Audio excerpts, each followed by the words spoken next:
باہر کیوں بھاگتا ہے؟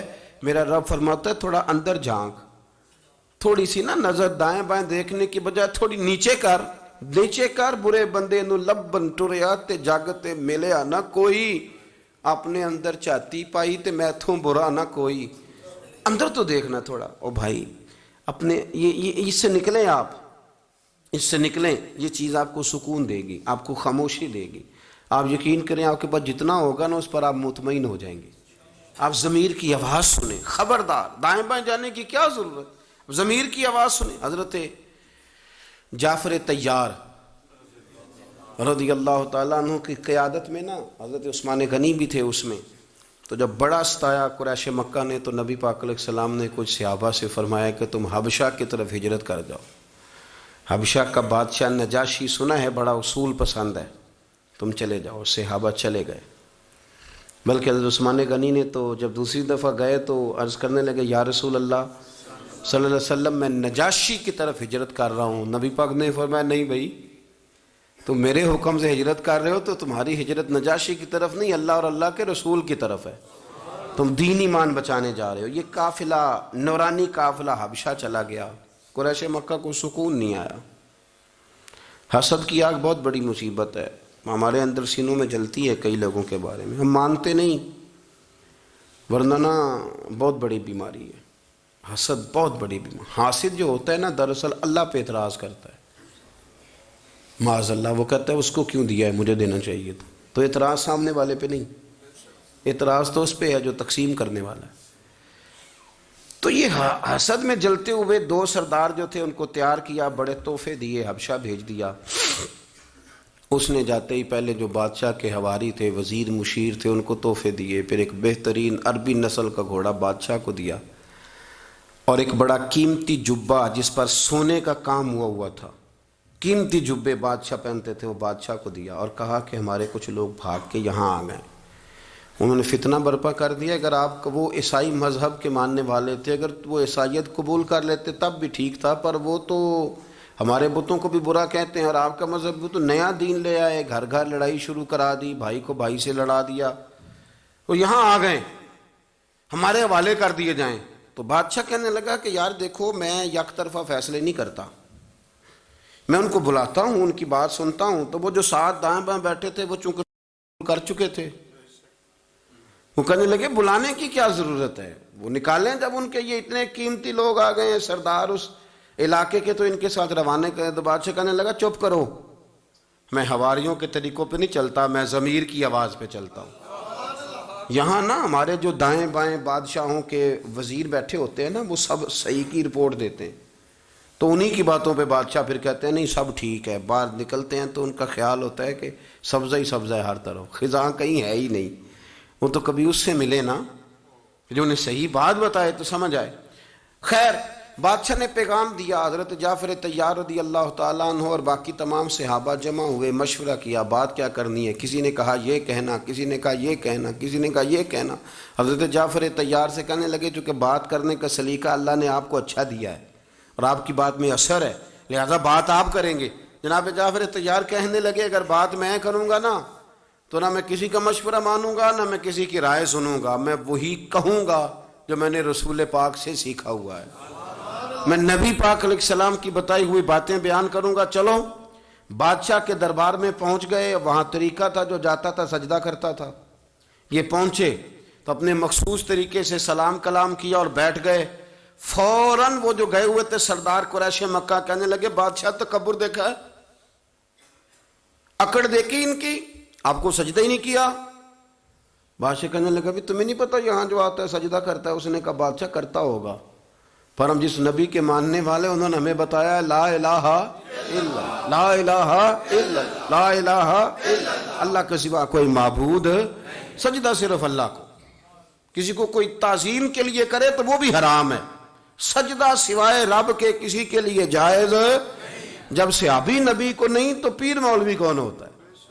بالکل نہیں، صرف سجدہ صرف اللہ کو۔ تو اب انہوں نے کہا قریش مکہ کے وہ سردار، وہ کہنے لگے لو جی بات تو بن گئی نا، اسی پہ بادشاہ نکال دے گا، اسی پہ۔ اس نے کہا دیکھا جی، سن لیا جی، یہ کہتے ہیں جی ہم کسی کی تعظیم نہیں کرتے، صرف اپنے رب کو سجدہ کرتے ہیں۔ تو بادشاہ ہنس پڑا، کہنے لگا اگر تو میں تمہارے اس اشتعال پہ آؤں تو گردنیں کاٹ دوں، اور اگر ضمیر کی سنوں نا، ضمیر کی، تو کہہ تو یہ ٹھیک ہی رہے ہیں۔ اگر سنوں ضمیر کی تو کہہ تو یہ ٹھیک رہے ہیں کہ سجدہ سوائے اللہ کے کسی کو جائز ہے۔ کہنے لگا میں بھی تو اسی طرح کا انسان ہوں جس طرح کے یہ ہیں، مجھے کس بات کا سجدہ۔ انہوں نے کہا یہ تو انوکھا بندہ مل گیا ہمیں، ہم تو کہہ رہے تھے کہ اشتعال دلائیں گے اور بندے لے جائیں گے۔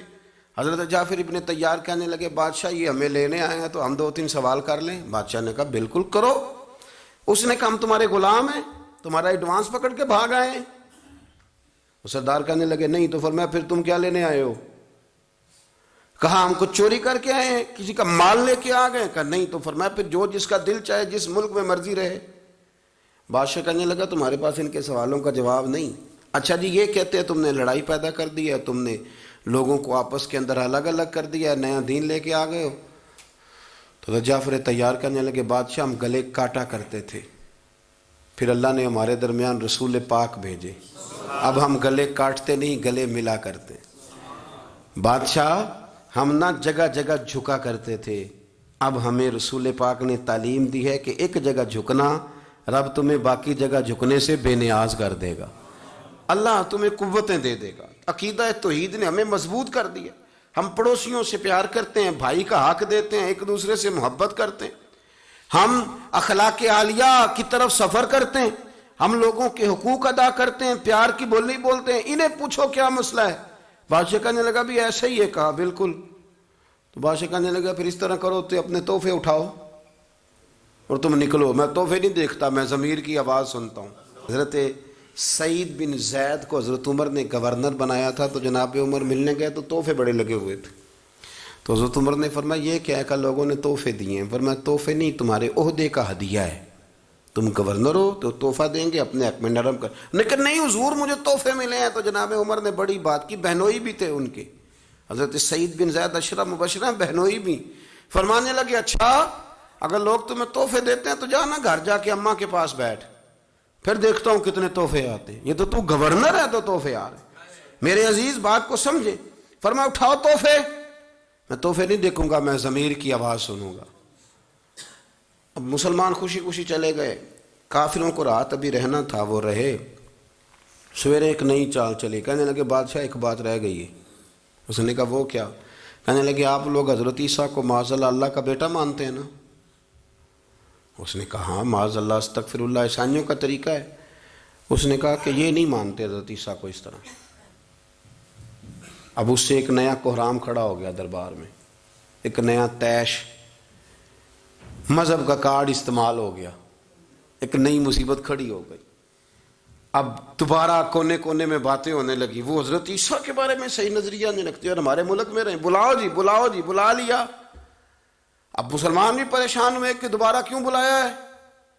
تو اس سے پہلے جب گئے تھے تو حضرت سیدنا جعفر طیار نے انہیں قرآن پڑھ کے سنایا تھا، اور جب سنایا تھا تو بادشاہ سمیت اپنے سارے درباریوں کے رو بھی پڑا تھا۔ اب جب دوبارہ بلایا گیا تو کہا ہم نے سنا ہے کہ حضرت عیسیٰ کے بارے میں تمہارا نظریہ ٹھیک نہیں ہے، بتاؤ تم کیا کہتے ہو؟ تو حضرت جعفر طیار کہتے ہیں وہاں بھی میں جھجکا نہیں، کیونکہ میں نے وعدہ کیا تھا کہنا وہ ہے جو میں نے اپنے نبی سے سیکھا ہے صلی اللہ علیہ، وہی کہنا ہے، سچی بات۔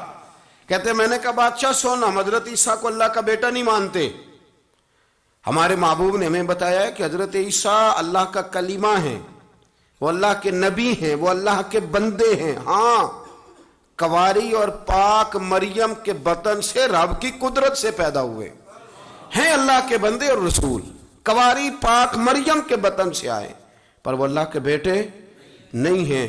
بادشاہ کہنے لگا جاؤ جا کے آرام سے رہو اپنے وطن میں، یہ تمہارا وطن ہے، اسی میں سکون سے رہو۔ کہنے لگا قسم اللہ کی عزت کی، عیسائی میری بات سے راضی ہوں یا ناراض ہوں، حضرت عیسیٰ کے بارے میں جنہوں نے بیان کیا وہی حق اور وہی سچ ہے، بالکل یہی دین ہے، یہی میں نے انجیل تورات زبور میں پڑھا ہے، اس کے علاوہ کوئی مذہب۔ تو اس کے حواری کہنے لگے یہ بھی آپ نے ان کی مان لی؟ کا نہیں، ان کی نہیں مانی، ضمیر کی مانی ہے، ان کی نہیں مانی میں نے اپنے، اللہ کرے آپ